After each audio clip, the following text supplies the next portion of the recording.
Good day, everyone, and welcome back to the Jank Take. I'm your host, Theo, who does not exist Coyer, here today with Ben from the build phase. What's up, man? Not much. How have you been? It has just been the most perfect last year and a half or so. Absolutely nothing has gone wrong. Excellent. All right, so I have a couple of questions. Well, I knew that's what you were gonna say. I had listened to your podcast, the most recent one, because I was intrigued by the blue flower. Yeah, apparently blue roses. So I specifically with a lot of my versus stuff, I try to use shades of blue because that's the back of the card. So I kind of feel like that color has like a versus feel to it. So when I was trying to like incorporate the stop and smell the roses theming into that episode, I was like, oh, I'll look for a blue rose. And I found out apparently blue roses are something nature does not produce. So it's an area of some like controversy in rose growing circles that people are trying to like genetically engineer blue roses. So what you're saying is even when you make an apology, you're still controversial. Controversial. That's what you're trying to say. I have a way of always figuring out how to I make people disagree with me. Yes. Yeah, actually I shouldn't say an apology. That wasn't really an apology thing. That was more of I think everything's going amazingly sort of thing. I mean, I am not a Pollyanna person. This has been a rough time for everybody. Yeah. But in general, on the grand scale of how rough a time people are having, I don't have much I can actively complain about at this time. I can say the same, thankfully. All right. So, question number 1 on my interview guideline here. What brought you into verses? Joe Vitelli, Joe Vitelli. hands down. Yeah, I was a big old versus player, and I felt personally affronted and insulted by how Upper Deck handled the end of that game. Uh, Straight up, like lying to the fans, saying, oh, the game's in fine shape. It's going to be here for years, and knowing that already the plans had to have been made to terminate the game. That's how corporations work. So I swore to myself I was never going to pick up another Upper Deck product. I was never going to give Upper Deck my money again. I didn't play Legendary, even though I heard great things about it. That's awesome. And Joe, captain of Team Build Phase, does not share my degree of stubborn bitterness. And so when New Versus came out, he's like, dude, you got to get these cards. We're going to play it. So we both bought the base set and we built the decks that were recommended in the instructions, which, as everybody knows, are absolutely terrible decks. And the one I started with was Professor X, which is maybe the worst main character in that box to play in that way because his whole thing, and this was my critique of the game, was like his whole thing is just don't do anything. Like for 5 turns, we're gonna play a card game where I do nothing. This game sucks, man. I didn't like that the shared turn went away. Like new verses and old verses have some pretty significant differences, and I went in it wanting to hate the game. Well, then A Force came out, and there was a playable Sister Grimm character, which at the time Penelope, my firstborn, was just reading the Runaways for the first time. So Oh. it turned into like, oh, we could play this. So I got those cards, and as soon as I got my hands on that Sister Grimm main character, it was like, okay, this game actually, like, it's not there yet, but I see what they're trying to do. I softened, and then really it was when I talked to Danny and I got to put my questions to him, and he had great answers for everything they changed from old verses to new verses. And it was, it's clear that it wasn't arbitrary. They took it seriously. Danny worked on both games, and at that point I was more or less fully baptized into the church of versus 2 PCG. Um, Even though I was pretty hostile coming into it initially, to be honest. So what you're saying is you were doing a podcast about a game that you hated until like A-Force? No, I didn't start the podcast until after A Force was out. Oh, did you not? Um, Wow. I was doing a podcast at that time, but it was about comic books. It was called No Bags, No Boards. Oh. And that one has long since been swept into the dustbin of history. I don't think I even have the episodes anymore, and they're Oh, certainly not available online anywhere. I don't think. because I know Team But Attack started after you, and I didn't realize Team Attack was that far after A yeah, we've Force. talked about this a couple times because when you guys got started, I was already, 10 or 15 or like many episodes in, but Yeah. you guys did like a weekly or bi-weekly release schedule. So it kind of gave the impression that I had produced this longer uh, duration of content when really I was just doing more shows. But I mean, I think I only started like a month and a half before you guys, something like that. Oh, And that again is full credit to Joe because No Bags, No Boards was kind of falling apart, and I was kind of complaining to him, or maybe that's putting it too strongly, but I was talking to him about how I enjoy doing podcasts, and I just haven't been able to. I think that was my third, second. I can't remember now. It's been too many years, but the Build Phase podcast was, I think, my fourth attempt at a show, and it was entirely because Joe pushed it. I mean, he's like, there aren't any shows for this card game. We're kind of really starting to get into it. Like, this could be a cool thing. And were it not for Joe both pushing me to dive deeper into the game, but then also pushing me to not only start but stick with the show, uh, it.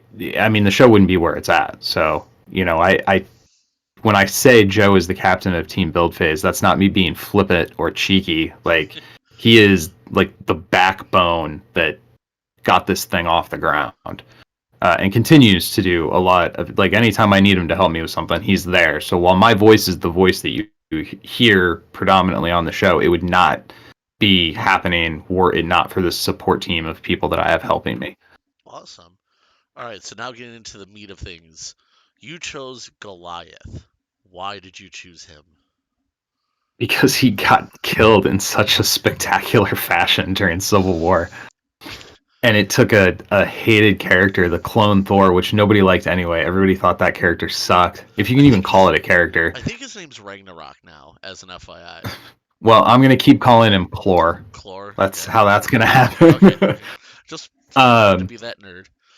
and that panel where Chlor is bursting through Goliath's chest, I thought was well drawn. I mean, the whole series is, and so, Yeah. but that moment I felt was not only an iconic moment within the story itself, but as a comic fan at that time, it's like when Peter Parker got killed and became Superior Spider-Man. Like, that's another, whatever impact that has for the characters in their fantasy world. That was a real world comic book fan like controversy, Yeah. and the Chlor character felt similar to that to me, which is why it's kind of stuck out. Here we are, man. How many years ago did Civil War publish? Oh, I don't even Is it know, but 15? I can remember when I saw that scene in the comic, I was like, why did the heroes just kill one of their own? Like, Yeah, yeah, it was like, crazy. like these guys are fighting their friends, and one of them just offed one of their friends. Like, Well, and it what made the? it feel like the series lived up to the promise of the title. Yeah, In America, and this, is probably true for other countries that have experienced civil wars, though I don't want to foist the American experience onto anyone because we do that all the time. But but yeah, the American Civil War, the real theme of it, the kind of resonance as an American is in this brother versus brother violence that has real lasting consequences. So yeah. I understand in comic books nobody ever really dies, blah blah blah blah blah. Like, it's all ephemeral. I don't Uh, think they've brought Bill Foster back yet. Yet being the operative Yet, word. yeah, I said yet. I threw that in there because, I mean, So it's not as serious. The stakes are not as real as the actual historical Civil War, but in some sense, comic books are more real to a kid today than the Civil War is, because their only experience of either thing is stuff that's written in books or films. It's all, once something is sufficiently long enough ago, it's all just a long time ago, and it has almost as much direct engagement with reality as pure fiction stories do. So I don't. Maybe I'm getting on one of my hobby horses here about the importance of comic art and culture, but Oh, so for me, I really liked that they were now. Admittedly, Goliath is kind of a B-level character. It's not like they killed Reed Richards or somebody, but still, I liked that moment in the yeah. story It because also, it felt like it added stakes. I was gonna say also Bill Foster does have some more recognition now because of Ant-Man and the Wasp movie. His character Oh, was that's in that true. movie. Yeah. So, I mean, it's not like he's not an Iron Man, but people are like, "Oh, that's that one guy that Scott not Scott Lang. Yeah, Scott Lang visited when he was and they compared how big they could grow. Big. I did air Yes. quotes when I said that, by the way. No one can see it. The Ant-Man movies are some of the best Marvel movies, honestly. Like, Yeah. maybe not as a comic fan, but in terms of exportability into the broader culture, you can put somebody who doesn't know anything about comic books in front of Ant-Man and they're going to have a good time. Like, that's Yeah. maybe the best single script out of any MCU film. It's not my favorite MCU film, but in terms of like a self-contained thing that like non-nerds could enjoy, Ant-Man is like that entry point when I'm trying to rope people into comic nerd culture. Yeah. I have technically two favorite Marvel movies. Mhm. Both of them Although are good. you don't have to work very hard to get people into comic culture anymore. Like I'm almost resentful at how it's become so mainstream. Like I used to get beat up for this stuff, guys. You don't Right? know. I walked Yeah. to school uphill both ways in the snow and got my Right? comic books taken from me.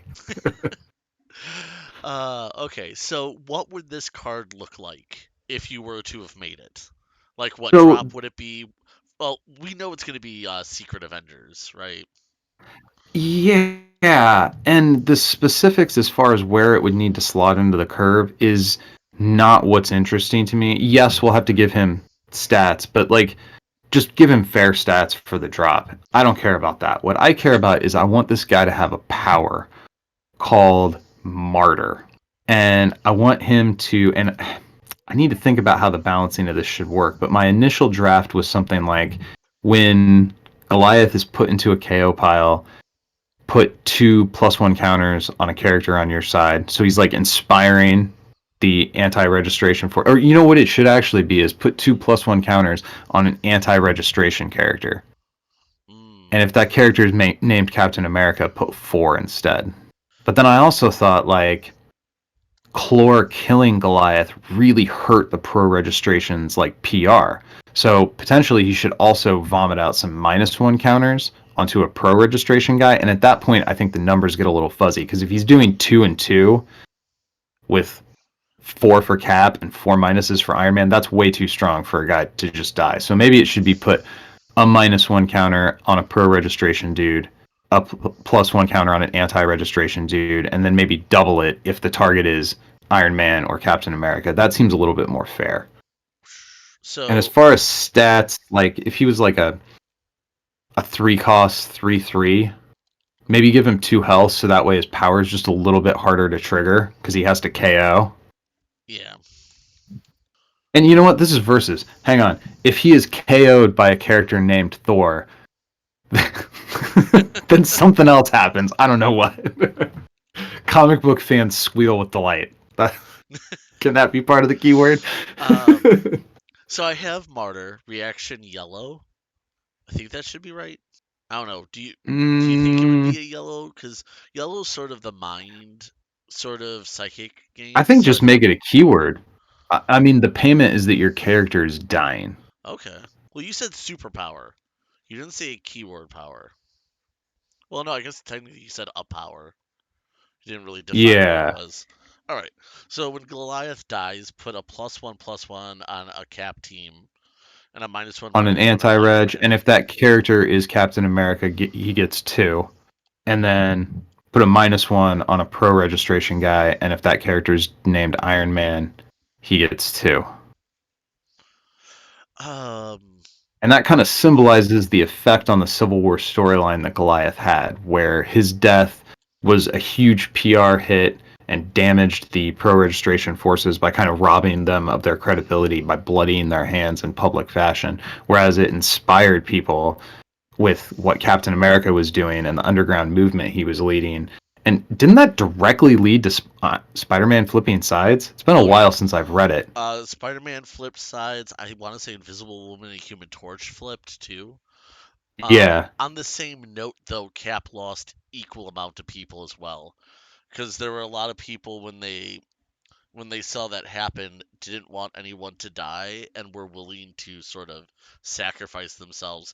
I think that's when Stature joined Iron Man and someone else joined Iron Man too.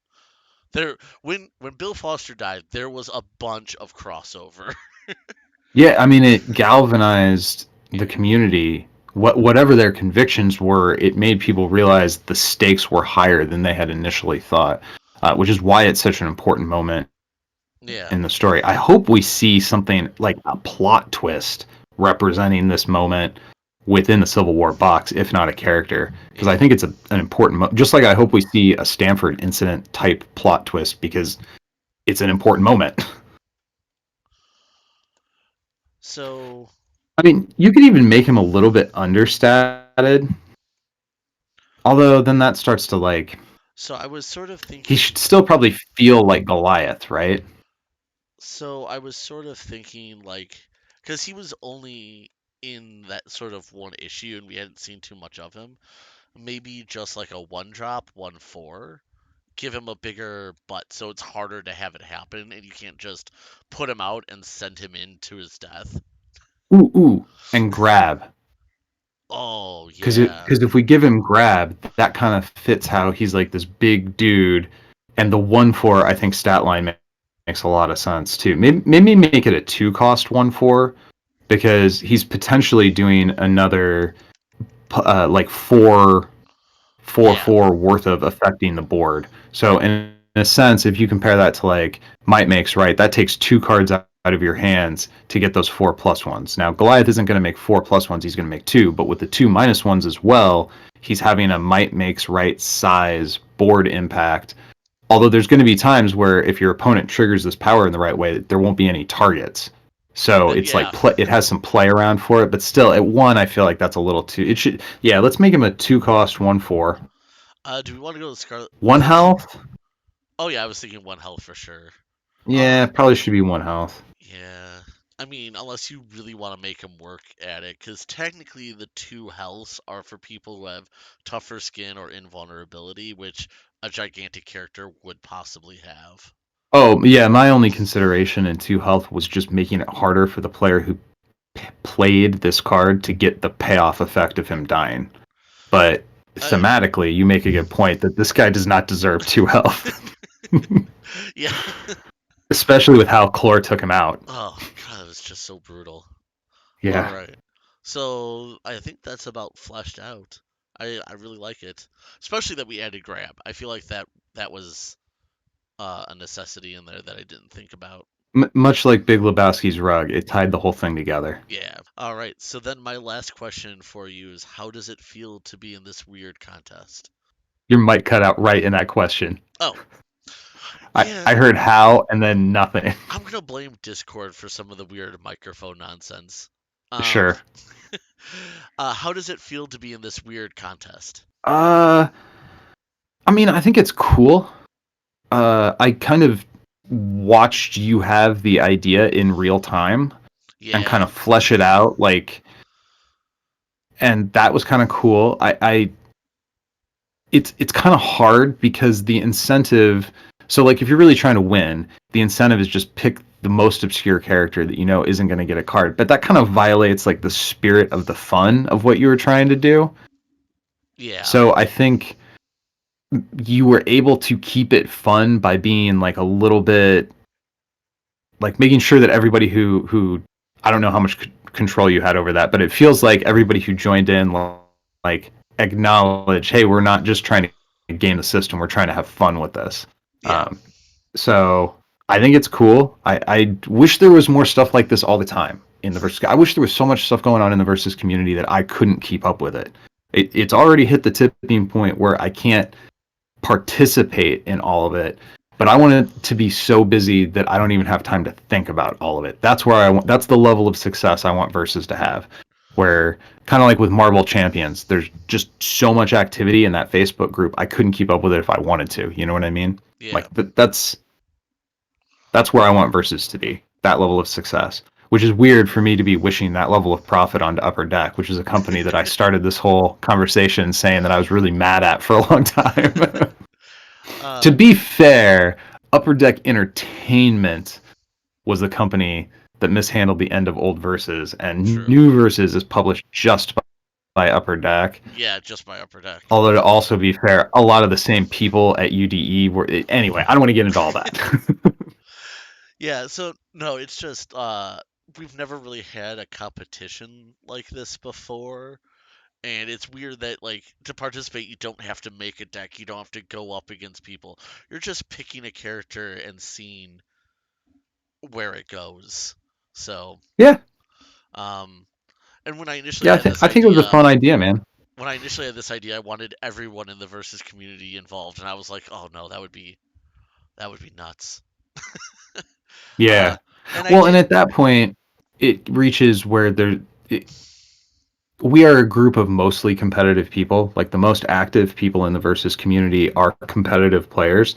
So if you cast the net wide enough, you're eventually going to capture somebody who's going to be like, "Oh, I'm going to pick Howard the Duck." "Oh, I'm going to pick uh I I open up one of those honestly big fight scenes and find a character that only appears there and doesn't have any dialogue. That's who I'm going to pick." Like um that's the way you y- win sort of, but you kind of lose if you play it that way, I okay, think. you say that, but Ultra Girl was a support character. Dude, that is a good point. I didn't even know who that character was, and I've read Civil War. I don't remember her at all. Yeah, and Howard the Duck was actually in Civil War. The only character that wasn't technically in Civil War, but I allowed in because of the last set, was Brother Voodoo. Because how did we not I see a will Brother Voodoo say in the last set? How did we not see that? the captain the Howard the Duck one shot during Civil War, I still have that single issue. It Nice. is hilarious. Oh, If you haven't read that yet and you like the kind of humor that Howard the Duck goes for, ah, well, excellent. I Check it mean, out. we have a Howard the Duck in the game already, don't we? Yeah, Yeah. yeah, So he's Guardian, yeah. So and he that has that like cheeky duck power yeah. because he's a duck. That's right. I honestly, if we were to get Howard the Duck again, I'd like to see sort of a dual card with Man Thing because they were like good buddies for a while. No, no, no, no, no, man. No? The correct line of play is we need a photographic universe Howard the Duck. Oh. Uh, I mean, that movie existed. I've never seen it or watched it several uh, times on my own yeah, without people in the room knowing that I was I think watching it. watching that movie might be the incorrect line of play. Oh, all right. So I think that that about wraps up the interview. If your card gets revealed, I'll see you back here so we can discuss, compare and contrast, and see what you like about the new card. If you think yours was better, you know, go from there. Dude, wouldn't it be like astonishing if they come out with like exactly what we designed? That would be nuts. That I would would be like lose microphone my drop. mind. Yeah, I would go crazy. It's All right, it's sort man. of Well, hey, like I appreciate you including me in this. This was a lot of fun to think about and like building a card together. I hope it made good radio. yeah, I I'm hope so not too. 100% sure that thinking out loud uh, puts me in the most flattering light, but it was a lot of fun to do. Yeah, thanks for coming on. We'll see what happens and see if you win. All right, man. Well, I'm going to go click on the spoiler article. Yep. Have fun with All it. right. Bye. Later.